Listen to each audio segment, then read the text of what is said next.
E aí, vamos direto ao ponto. Pensa só, um filósofo da Grécia Antiga com ideias que por mais de 2000 anos foram vistas como, sei lá, misticismo, até que, de repente, elas se mostraram super alinhadas com a física do século XX. Essa é a história de como um dos pensamentos mais antigos do mundo acabou ecoando na equação mais famosa da ciência. Para começar, a gente precisa falar do fim da vida dele, que foi, para dizer o mínimo, bizarro. Então a pergunta que vai guiar a gente é essa: como é que um cara que teve um fim tão estranho, tão primitivo, Pôde ter uma ideia tão, mas tão profunda que de certa forma antecipou um dos maiores saltos da ciência humana? É isso mesmo. A gente está falando da teoria da relatividade de Einstein. A conexão parece impossível, né? Mas é exatamente isso que a gente vai desvendar agora. Mas para a gente entender a ideia, primeiro a gente precisa conhecer o homem. E olha, ele não era uma figura nada fácil. Vamos conhecer Heráclito de Éfeso. Heráclito definitivamente não era o tipo de pessoa que se convidaria para um jantar. Ele nasceu lá por volta de 540 a.C. e era conhecido por ser arrogante e ter um desprezo profundo pela humanidade.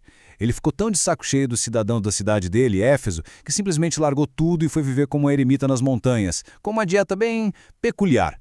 Mas por trás dessa personalidade difícil tinha uma mente genial.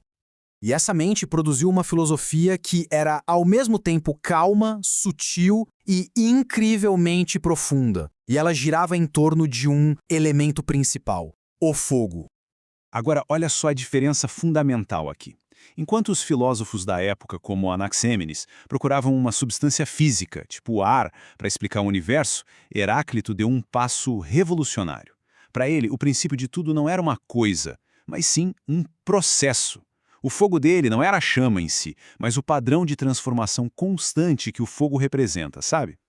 E essa citação dele mostra isso perfeitamente. O universo não é algo estático, é um processo eterno, medido de mudança. Um fogo cósmico que acende e apaga num ritmo certinho. A chave aqui é essa regularidade, o padrão por trás da mudança toda. Esse conceito central tem um nome: fluxo. É a ideia de que absolutamente tudo no universo está num estado perpétuo de transformação. Nada realmente é. Tudo está sempre se tornando. Essa talvez seja a frase mais famosa dele e a metáfora perfeita. Quando alguém pisa num rio pela segunda vez, nem a pessoa é a mesma, nem o rio é o mesmo. Águas novas já passaram e a pessoa também mudou. Tudo está em fluxo. Durante séculos, essa ideia foi vista como algo poético, talvez até meio místico, mas não exatamente científico. Isso mudou, e mudou muito no século XX. Vamos dar uma olhada nessa linha do tempo. Por quase 2.500 anos, a filosofia de Heráclito foi vista por muitos como pura viagem, coisa de metafísica, não de ciência.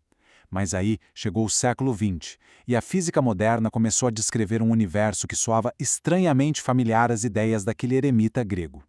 Aquele fogo que não era material, aquele padrão de mudança constante que o Heráclito descreveu, ele se parece de uma forma impressionante com o que a física moderna chama de energia, uma força fundamental que se transforma, mas que nunca é destruída.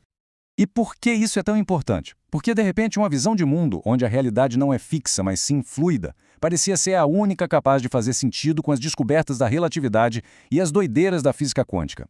Um universo de mudança constante deixou de parecer misticismo e passou a soar como uma descrição bem precisa da realidade. E aqui a gente chega no ponto central. A equação de Einstein, E igual a mc², não diz só que matéria e energia podem se converter uma na outra. Ela revela que a própria matéria, aquilo que parece sólido, que parece imutável, é, na sua essência, uma forma de energia supercondensada. A realidade sólida é, na verdade, um processo dinâmico. Tanto Einstein quanto Heráclito, cada um do seu jeito, disseram não para a ideia de universo estático, revelando que a mudança é a verdadeira natureza de tudo. Agora que a gente entendeu a genialidade da visão dele, vamos voltar para aquele final bizarro. Como é que uma mente tão à frente do seu tempo teve um fim tão trágico e esquisito? Pois é, a vida de eremita cobrou o seu preço. Aquela dieta de capim e ervas levou a uma condição médica chamada hidropisia, que é basicamente um inchaço terrível causado pela retenção de líquidos. E isso o forçou a voltar para a cidade que ele tanto desprezava. Mesmo precisando de ajuda, a arrogância dele continuava lá intacta. Em vez de simplesmente descrever os sintomas, ele chegou para os médicos com um enigma: perguntando se eles conseguiam criar uma seca depois de uma chuva forte, uma metáfora para tirar o líquido do corpo dele. Eles, claro, não entenderam nada. Depois de dispensar os médicos, Heráclito decidiu se curar sozinho. E a ideia dele, como a gente vê aqui nos passos, foi se enterrar em esterco de vaca. É isso mesmo. A esperança era que o calor do material em decomposição fosse de alguma forma sugar a água para fora do corpo dele. O plano, tragicamente, não funcionou. E ele morreu ali. Um fim bem fedorento para uma mente tão brilhante. Apesar desse fim infeliz, o legado do pensamento dele, assim como o universo que ele descreveu, está em constante fluxo. E a sua relevância até hoje nos mostra uma coisa fascinante. Às vezes, a intuição filosófica pode chegar à verdade sobre o universo milênios antes da ciência conseguir prová-las. Essa outra frase famosa dele resume perfeitamente a sua visão de mundo. A realidade não é uma repetição, mas uma renovação constante. Cada dia, cada momento, é algo fundamentalmente novo. É uma ideia simples, mas com uma profundidade enorme. Isso tudo nos deixa com uma pergunta para a gente pensar. Se Heráclito estava certo e o universo é esse rio de mudança que não para nunca, será que existe alguma coisa que seja permanente? Ou talvez, como ele mesmo sugeriu, a única coisa que permanece seja a própria mudança?